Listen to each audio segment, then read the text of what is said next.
গহপুৰত বিশ্বনাথ জিলা সাংবাদিক মঞ্চ গঠন সাংবাদিক নিৰ্যাতন সাংবাদিক নিগ্ৰহ তথা সাংবাদিকৰ বিভিন্ন অভাৱ অভিযোগৰ সমস্যাৰ সন্দৰ্ভত আজি গহপুৰৰ পৌৰপতিৰ সভাগৃহত বিশ্বনাথ জিলাৰ বিহালী গহপুৰ আৰু বিশ্বনাথৰ সাংবাদিকসকলক লৈ বিশ্বনাথ জিলা সাংবাদিক মঞ্চ গঠনৰ সন্দৰ্ভত এখন প্ৰতিনিধিত্বমূলক এখন সভা অনুষ্ঠিত হৈ যায়।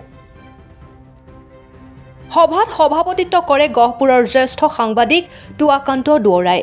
সভাত 21জনীয়া শক্তিশালী সমিতি গঠন কৰা হয়। উল্লেখ্য যে ডাক্তৰ কুকিল বৰুৱা, ভুৱন লুইটেল, কংকন কাকতিক উপদেষ্টা হিচাপে লৈ টুৱাকান্ত দুৱৰাক, সভাপতি ৰাম শইকীয়াক উপসভাপতি, প্ৰকাশ কায়স্থক সাধাৰণ সম্পাদক, বিদ্যুৎপন ভূঞাক সম্পাদক, পলাশ প্ৰিয়মক সাংগঠনিক সম্পাদক, খগেন মটক আৰু শ্ৰীমন্ত দাসক প্ৰচাৰ সম্পাদক ক্ৰমে সুৰেশ বৰা, বিনীত ঝা, প্ৰণৱ পাটগিৰি, অমিত দাস, মৌচুমী কাকতি, দেৱেন চুতীয়া, অঞ্জন বৰা, পৱন চুতীয়া আৰু অভি গোহাঁইক সদস্য হিচাপে লৈ 21জনীয়া এক শক্তিশালী মঞ্চ গঠন কৰা হয়।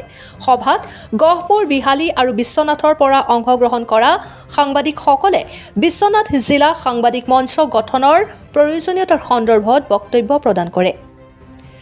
আনহাতে নৱগঠিত এই মঞ্চই জিলাখনত সাংবাদিকৰ বিভিন্ন সমস্যা আৰু বিভিন্ন দিশৰ ওপৰত পৰৱৰ্তী পৰ্যায়ত গুৰুত্বপূৰ্ণ ভূমিকা গ্ৰহণ কৰাৰ কথা নৱনিৰ্বাচিত সভাপতি টুৱাকান্ত দুৱৰাই নিজৰ বক্তব্যত প্ৰকাশ কৰে। বিশ্বনাথৰ পৰা পলাশ প্ৰিয়মৰ ৰিপৰ্ট, বিহালী সংবাদ অসম।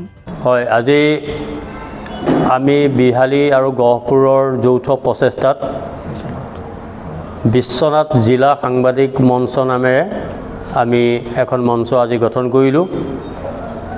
আৰু আমাৰ বিভিন্ন সময়ত আচলতে আমি বিভিন্ন সমস্যাৰ সন্মুখীন হৈ অহাৰ বাবেই আৰু বাতৰি প্ৰকাশৰ ক্ষেত্ৰত আজিৰ তাৰিখত আচলতে যথেষ্ট হস্তক্ষেপ চলে আৰু সেইবিলাকৰ প্ৰতি লক্ষ্য ৰাখি আমি একত্ৰিতভাৱে আমি যাতে অন্যায় দুৰ্নীতিৰ বিৰুদ্ধে মাত মাতিব পাৰোঁ সবলভাৱে আৰু তাৰ প্ৰতি লক্ষ্য ৰাখি আৰু লগতে আমাৰ সাংবাদিকৰ যি ন্যায্য প্ৰাপ্য আছে আৰু এই ন্যায্য প্ৰাপ্য আমি যাতে আদায় কৰিব পাৰোঁ আৰু আমাৰ সমস্যা আছে এই সমস্যাবিলাকো যাতে আমি মিলিত যৌথ প্ৰচেষ্টাৰে আমি এই সমস্যাবিলাক যাতে সমাধান কৰিব পাৰোঁ তাৰ প্ৰতি লক্ষ্য ৰাখি আজি আমি এখন 21জনীয়া আমি এখন জিলা সাংবাদিক মঞ্চ গঠন কৰিলোঁ আৰু গহপুৰ পৌৰসভাৰ সভাকক্ষত এক সভাৰ যোগেদি। আজি আচলতে এক শুভক্ষণ। এই শুভক্ষণত আমি আজি বিশ্বনাথ জিলা সাংবাদিক মঞ্চ এক মানে সৰ্ববৃহতেই বুলি ক'ব লাগিব, যিহেতু আজি বিশ্বনাথ, বিহালী আৰু গহপুৰৰ বিভিন্ন ক্ষেত্ৰৰ সাংবাদকৰ্মীক লৈ আমি এই মঞ্চটি আমি আচলতে গঠন কৰা হ'ল। আৰু এই গঠনত আমাৰ বহুকেইজন সাংবাদিকে আমাক আচলতে আজি সহযোগিতা আগবঢ়ালে আৰু আমাৰ সন্মানীয় টুৱাকান্ত দুৱৰা, প্ৰকাশ কায়স্থদেৱক সভাপতি সম্পাদক হিচাপে লৈ আমাৰ এই মঞ্চখন তৈয়াৰ হ'ল।